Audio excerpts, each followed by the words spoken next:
In today's video, I'm going to teach you how to combine background page and layers in draw.io for Confluence Cloud. We'll start in Confluence Cloud by creating a new page. In the editor, type /draw to bring up the draw option, then choose the option to insert a new draw.io diagram. In the template picker, select basic, choose blank diagram, and click create.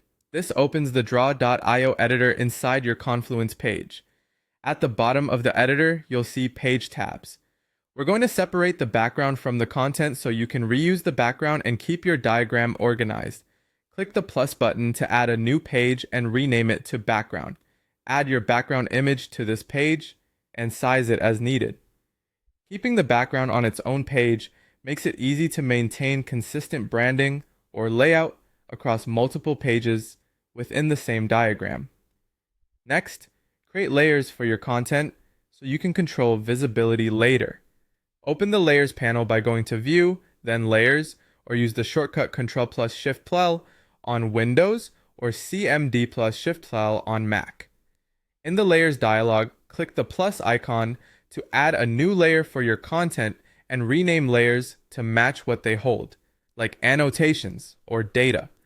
This organization will make it simple to show or hide sets of elements without editing shapes one by one. Now link your background page.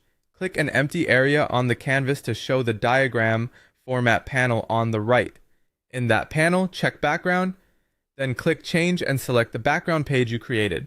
From now on, anything on the background page will appear behind the content on your current page, and you can update the background once and have it reflected across pages. Finally, set what viewers see on the Confluence page.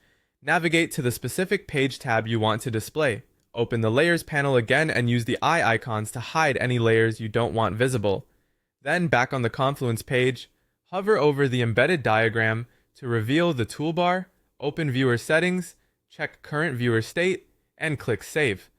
This updates the embedded diagram so that the selected page and visible layers are what your audience sees the next time they load the page. That's it. You've inserted a draw.io diagram, created a dedicated background page, organized your content into layers, linked the background, and locked in the viewer state for a clean, consistent presentation.